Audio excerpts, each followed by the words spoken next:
So I just thought I'd film a bit of a bonus episode this week. I've been doing a little bit on the 80 while I've been home looking after babies while they've been sleeping. So first things first, we're going to get the car started and hopefully running right. The other thing is I've been chasing a couple of issues. So we've got some taillights in the bar that they work when you've got separate lights. So if you put your indicator on, the indicator comes on. If you put your brakes on, the brakes come on. But if you turn everything on at once, so your headlights, your tail lights, your brake lights, your indicators, and put it in reverse, they don't work.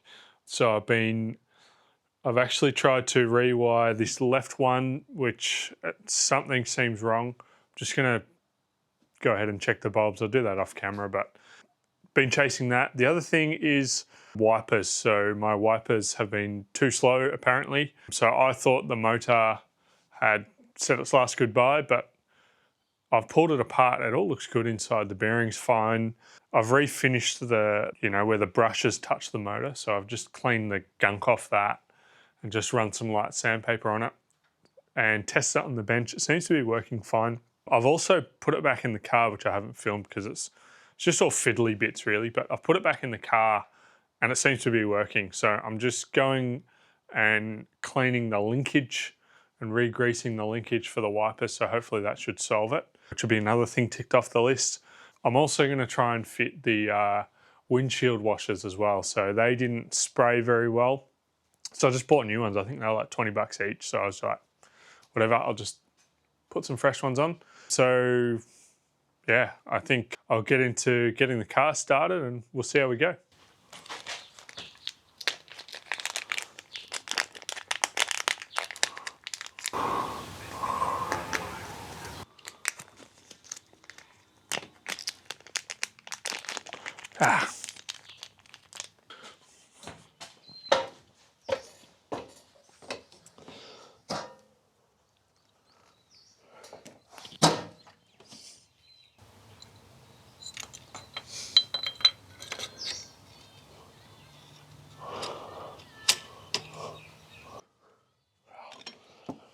Oops.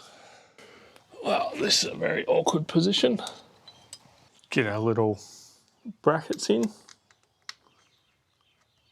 Oh, might need to run a tap in that one. That's okay. Oh, that's really annoying.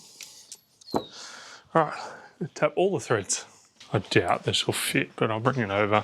All right, so while I'm putting these injectors in, I've noticed that there's a couple of threads that aren't fantastic for these little brackets here. So I'm just going to run a tap through them just to clean them up a little bit. I'm sure they'll be fine, just something that can happen. So I'll just run my tap through those and clean them up and I'll just vacuum out this area again. But yeah, that should be fine. All right, so this first, well, the second injector, the thread, because this injector was quite tricky to pull out, the thread's been sort of mangled at the very top. It's fine, it'll clean up just fine. I can't get the actual tap in, so I'm just gonna use like a tapered bit on my drill just to clean the top. So I'll just give that a whiz and then I'll get my tap in there.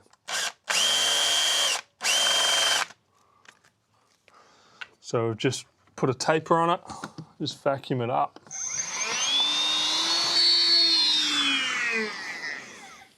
Oh, that's gonna be a pain in the butt. All right, so I've just run a tap through the first bolt, number 2. I'm just gonna clean the other 2 up with the drill again. Take the tiniest bit of material off the top of the thread, and then we just muck around trying to get this tap to bite. Once it bites, it's just the top layer of thread that's stopping the bolt from going in, so there it goes. Nice clean thread. I'm not gonna go all the way down because it's a bit of a pain in the butt. Cleaned out a bit of, be good if the bonnet wasn't in the way. Oh, this is going to be so tedious. I wonder if the bolt will just cut its own thread. This will be good for YouTube. 10 minutes of me fighting with the thread tap. Yep, that's it. That's threaded. So all we're doing now is just taking the burr off the top of the thread. That's going to be okay.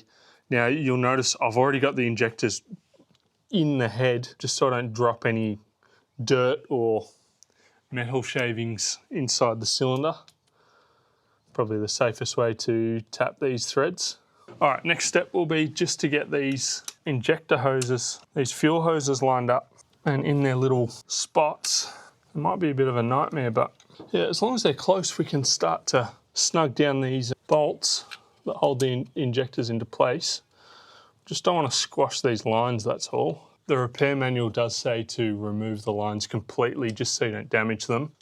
I didn't really see that that was necessary just because we can pull them out of the way, but they'll be fine. So I'll just turn the camera off and look up the torque settings for these bolts, and then I'll start piecing it all together. All right, so the next step is going to be just to torque these 6 bolts down. I've just checked the repair manual. It says it needs 39 Newton meters. So I'm just going to dial my torque wrench into 39. No, that's going to be a pain in the butt. Let's go get a smaller extension. More mumbling off camera. That's 1 done. 2. Actually, I might just put the longer extension on for this one because I can't quite reach it. 6. All right, so that's all 6 done to 39 Newton meters. Next step will be to pop all these pipes on, but I want to be able to flush them out. So I'm just gonna lightly engage the threads, go get my spanner and just do the threads up. I won't tighten these down because I want them to bleed. And then I'm gonna put in the bleed off pipe at the top. So I've got new gaskets for that. So that can be done next. I'll just do these all finger tight for now. Oh, this will be fun. Of course, it's the one that's very difficult to get to. All right, that's all done up. All right, so the next step is gonna be to fit this fuel return line. This has 12 new copper washers, so I'm gonna put 6 on the top of the injectors, put the line on, and then I'll have some pre-installed on the bolts that hold it all in. Now, I'm just using this bit of silicone hose to get me out of trouble. I will go down to the automotive store or online and grab some fresh fuel line. I just realized the fuel line I've got is too wide, so that's a source of leakage, which I'm trying to get rid of. So yeah, this is just temporary. So what I'm gonna do is I'm just gonna pop all these preloaded bolts in our return rail. That way when I drop it down on the injectors, we're not losing any washers. Hopefully anyway. Yep, that's it there. All right, now that we've got our return rail fitted, I've just sort of nipped it up. We want to torque all these 6 top bolts to 25 Newton meters according to the repair manual. So that will be the next thing to do. So I'll set my torque wrench to 25. Now this last one I'm not going to be able to get. I wonder if, what be 12 mil? I'll just go get a spanner. So I just can't get to the last one with the torque wrench, so I'm just going to use a spanner to tighten it up. Well, if I can even get a spanner in there either. Yep, that'll probably do. That's tight enough. So our next step is going to be just to put all the rest of the bits back on. I'll do it off camera because it's a bit boring. It's just, you know, fitting the intake, the intercooler piping and whatnot. Probably come back tomorrow and do the rest of this. So I might call it there for now. All right, so we're back at it again today. I'm just gonna refit all the new parts, or all the old parts. So the intake, the cooler piping, the battery, make sure all the fuel lines are plumbed in. I probably will have to pull the intake back off just because it's going to be blocking these nuts for the fuel lines. But at least I'll be able to get a couple of cranks in it and bleed some air out of the system. So I will just, maybe I'll just put it on time lapse and just knock that bit off. One thing I forgot to mention is this fuel primer is actually leaking. Been chasing some fuel on the ground for a little while, but I've just primed the system and we've got fuel everywhere, which wasn't there about 30 seconds ago. So it's probably leaking from under here somewhere, I'd say. I actually have ordered a new one, so I will take this opportunity to refit a new fuel primer in. There'll be fuel everywhere, but I'll get that in and hopefully that fixes another issue we've been getting. Tell you what, I'm really quite sick of diesel at this point. There's fuel all over my shed, but as I said just a moment ago, this car suddenly developed a fuel leak at some point. And I've been trying to figure out, because it has been sitting, we've been away for a little while and come back and it's just been sitting here. So I've been trying to chase this fuel leak down. So I suspect our little guy at the bottom that tests for water in the fuel, I reckon this guy's leaking, which I've done this really bad fix at some point just to see if that's got any better and never got back to it to check it. So I will be ordering a new sensor down the bottom. The other thing I've just noticed is it is leaking fuel from our fuel primer. It sounds like there's bubbles going through the tank, so it sounds like maybe it's not venting fuel properly at some point. So venting air properly, I should say. I'm going to replace this, and just before I primer, I'm just going to open the fuel tank and see what happens there. Maybe it's just the air coming through the return back to the tank from the pump. So maybe it's just pumping that air back into the fuel tank. I just want to double check it's not blocked. So if I pull the fuel cap off and it still makes that noise, I'm just going to safely say that that's air coming out of the lines through the system and back into the tank. But yeah, for now, I'm just going to replace this fuel primer, which I have a brand new genuine part for, and this will go in the bin. And then I'll just order a new sensor as well. This is a new filter.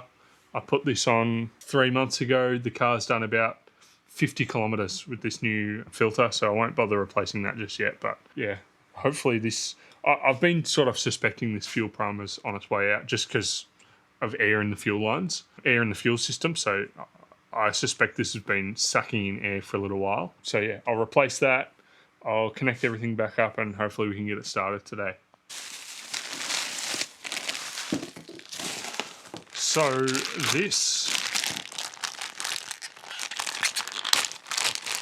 we'll rip it open first. This is a brand new genuine fuel primer for this car. Well, bit of a long story. I ordered the wrong part at the start, just based off the part numbers I was given, without actually measuring these input and output pipes. From my research, these early 80 series with the factory turbo had smaller fuel hoses. So I believe this side was the same. This side was, I think they're 12mm. The input side of the primer was smaller, and that's the primer I got, which obviously didn't fit this car because I have the hard lines in this are the larger size, and obviously this fuel hose is the larger size to suit these later model fuel primers. So just be very careful when you're ordering a new primer just to measure your input and output pipe sizes. Just because you've been given a part number doesn't mean it's correct. So I'll just go ahead and join these together. I won't bother touching this lower part. I'll just do the top part. So we're just going to... Maybe we'll go and stick this in the vise actually. Now that I've broken that thread, it's quite snug. Just swap these over. I'm not going to bother doing anything with this filter. As I said, it is quite new. Well, it's new enough in this case to do exactly what I need it to do. Just snug that down. That doesn't need to be super tight. If it leaks, I'll just tighten it up more. It doesn't matter so much. And then we're just going to pop it in place here. I'm sure these have a torque setting, but I couldn't really care less. As long as it holds the whole thing in place, that'll be fine. Just join the fuel hoses up. All right, that's nice and tight. Come back to that. As always with this car, all the plugs are no good. So I'll just open my fuel tank or the fuel cap. All right, that's the fuel cap out. Looks pretty old. Maybe the vent in it doesn't work. Be a bummer to get rid of that because it's all got Japanese writing and stuff on it. But if it's going to stop the car from doing what it's doing, then it can stay off.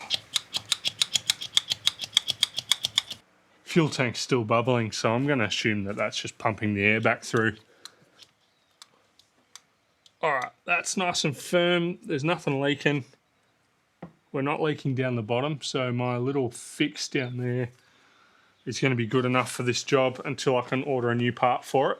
So I will cue the time lapse and refit all the parts.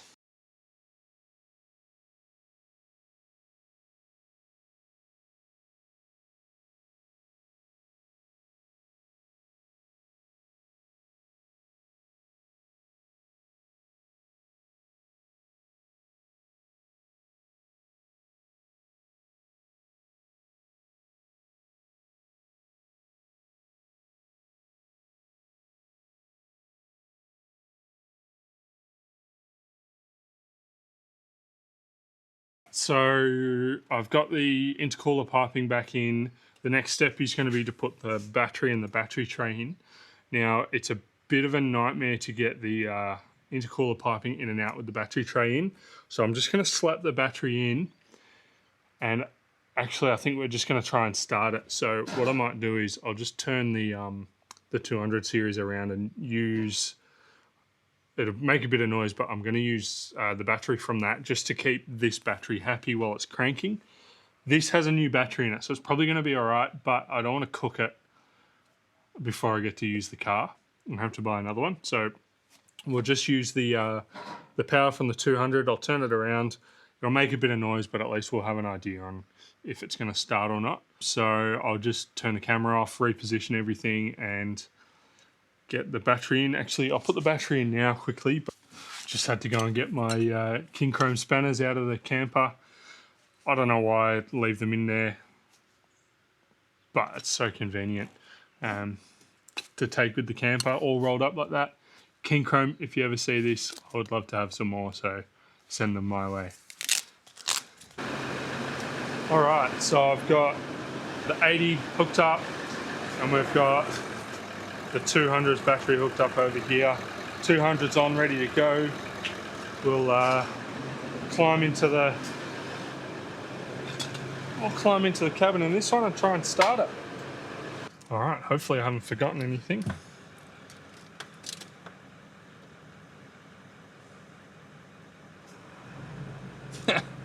No power, so I have forgotten something.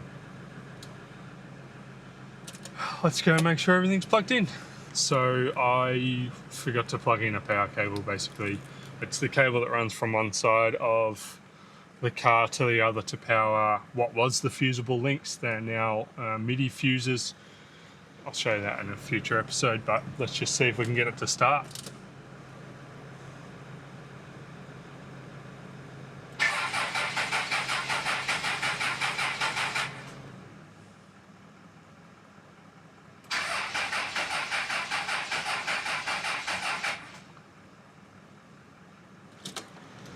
Alright, no starting as to be expected. I might set the camera up and just crack a few fuel lines and then we'll try again. Alright, so all the fuel lines have been cracked. Surprisingly, I got to them all, so try again. Alright, I can see fuel in there, so there's fuel getting through. It should kick over.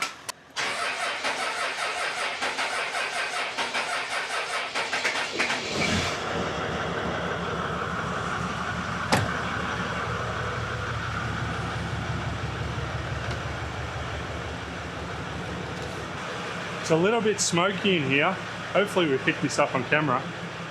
But it's smoky from the start, but there's nothing coming out of the tailpipe. It's as if I've just blown all the smoke away. There's a tiny bit of smoke in here, but nothing like it used to be. So we might just, I'll pull the 200 out. We might just pull it out and see what it does in the driveway. So I'll just put the camera down for a minute. Out she goes.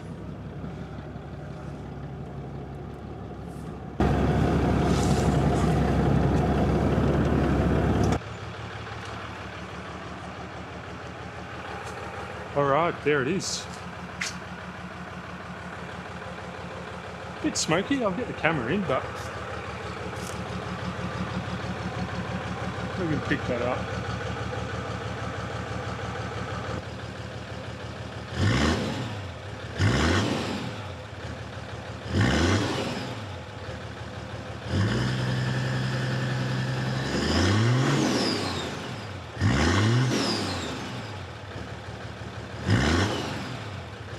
So I've just ducked out in the 200 series just to go get some fuel.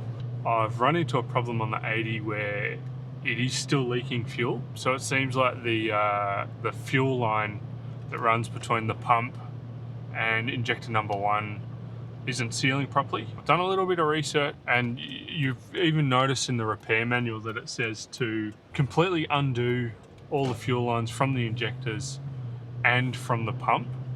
I'm gonna assume now that that is for a reason rather than, you know, relating to pulling the injectors and the pump out at the same time. I reckon that undoing the fuel lines off the pump while you're doing the injectors probably allows you to reseat the lines properly when you put it all back together. So I suspect that that's what's happening.